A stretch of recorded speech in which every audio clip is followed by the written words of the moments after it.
So, hey, it's a little cold outside. So, hey, we're just working outside. So, okay, back to the plagues. When God pours out his wrath, you got to look at both sides. So, in chapter 16 of Revelation, it's not in chronological order. None of the books are. And then John's revelations are massive revelations of visions. And they tried to put them in as best they could, but they were not in chronological order. And then they put numbers by him and whatever. But so things spiritual things. So in chapter 16, throughout the Revelation, it's repeated. 7 churches, 7 candlesticks, 7 spirits of God, 7. Let's just go to 16 too. Now, the first vial that's poured out is causing boils and pussy boils on the unrepentant wicked. There's no cure. There's no cure for God's wrath. No cure. Man has no cure. Let's define that microscopically. Man had no cure.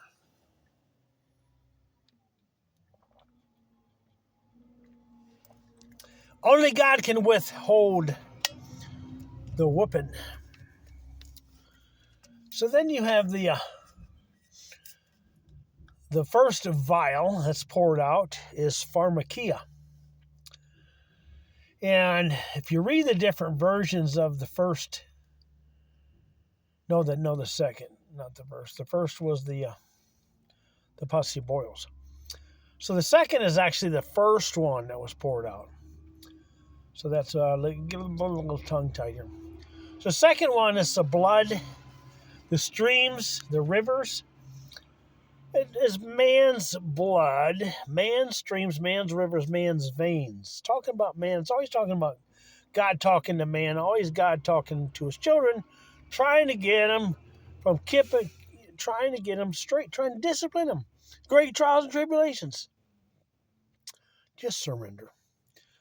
So they shot up poison, chemical therapy, which they call chemo, and or plagues that are like flus and colds, which I told you my mother worked in the vax department. She said they cannot make a vax for a flu or cold. They tried to look for a cure for a common cold. Supposedly they made LSD 25. That's another story. Okay. Maybe that's the awakening that you need. So, all jokes aside, so the second plague is in the rivers, the great rivers, okay, in the seas. Now, in this terminology, the seas represent a sea of people, a massive amount of people. Now, it's a certain type of people. Now, when it talks about seas, you have to look at the other context about the seas, or to see the seas of people, what people, God's people and not God's people, the leadership, the false leadership, the fake, the liars. So they're putting fear into the people, and they think their only cure is to shoot up the plague, to cure the plague. So Satan always inflicts, and then he claims he has the cure. That's what pharmacy is about. Go back to the witch doctors. Witch doctors come into town, they poison your water, poison your food, and then they send out his best man, his right-hand man, and say, oh, yeah, there's a new doctor in town. He can cure you of that. Good thing he just moved in. And all they do is they take away the affliction that they afflicted you with. So the enemy concocts in the laboratory the potion of death, the chemicals, the poisons to poison you, and then they claim they have the cure. So when it comes to God's wrath, God's plagues, God's bowls of wrath, also vials, are the tears that are cried throughout the ages. So we're talking massive amount of tears, and also massive amount of prayers that have to be answered now In the past, they were held up, but have to be answered now. So the rivers of blood, stinky like a corpse. Okay, so they shot up the poison, and then they're going to be corpse. They're going to be killed. They're going to start stinking. They already stink. You get near these people, they call it shedding. They already stink. They already have so much poison in them. Unless you're a man of God, stay away. But see, they could cure, men of God could cure leprosy, but the cure was God, not pharmacy, not poison, not snake oil. So, the priests were not supposed to, it was a rule, they were not allowed to get near somebody with leprosy. They weren't supposed to try to help them in any way, shape, or form, and there was no cure. But even Moses' sister come down with leprosy. And you got to look at that. It's because Moses' sister was micromanaging Moses. She's being a pain in the butt. She's trying to micromanage Moses, which is codependency. She's trying to be God. So she came down with leprosy.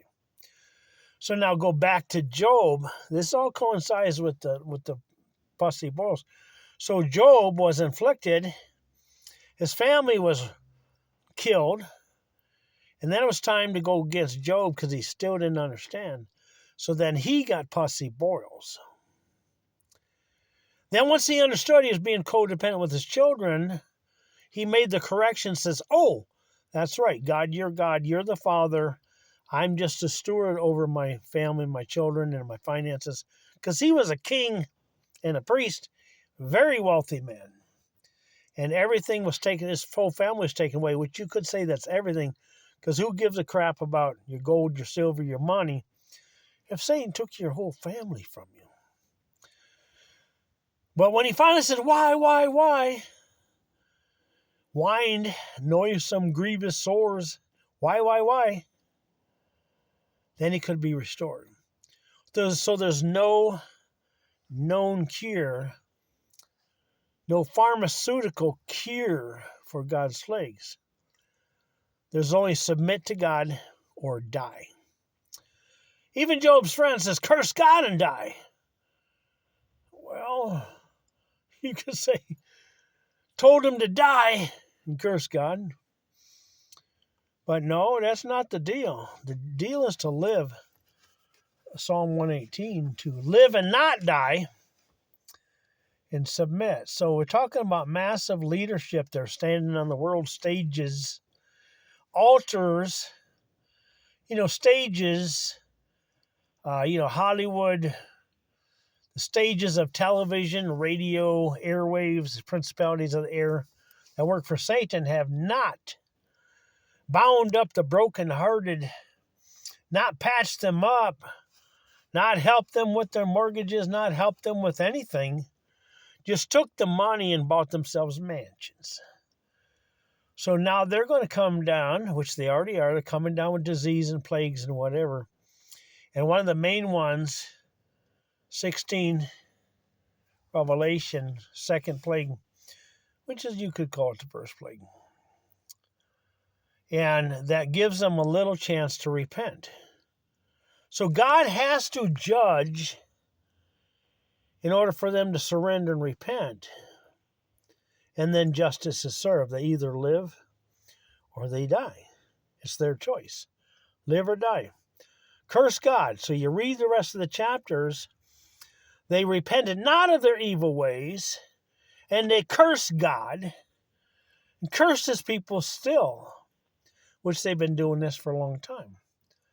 So the leadership going down. So don't pray healing on them too fast. It says do not lay hands on anyone too quickly, unless God himself tells you to. So plagues in the bloodstreams, stinky corpses everywhere.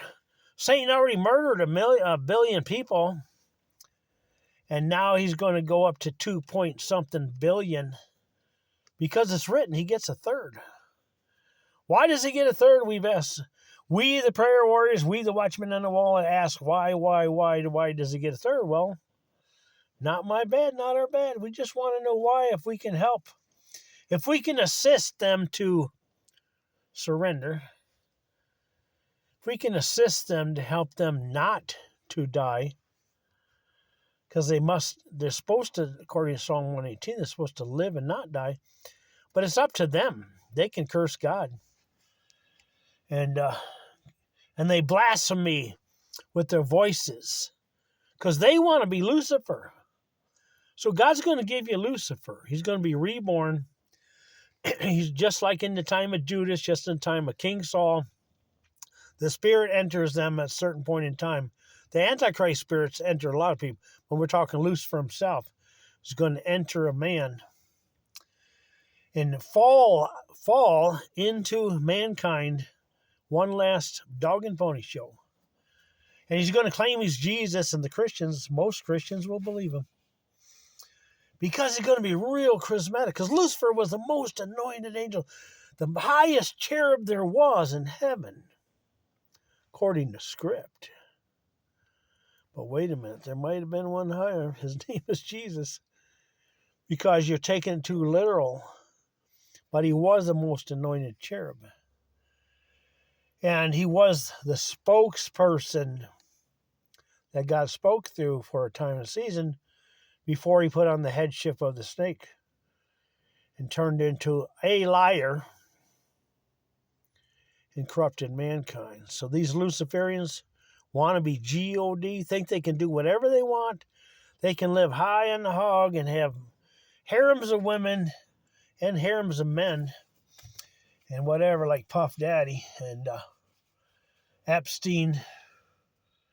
And you just name it, they're all collapsing, crushed. God's crushing their mega ministries now. And but only God can cure them, and only God knows when they really will repent. You can't force them to repent. You can't do much about it because you're just a usher or a nurse. You're not the doctor. You're not Dr. God. You're not Dr. Jesus. You're just a servant, okay? All right, you got it. All right, get the word out. Like and subscribe. Or dislike, unsubscribe. Not my bad. Just trying to help you out. So God bless. God bless the ones who will be blessed. Amen.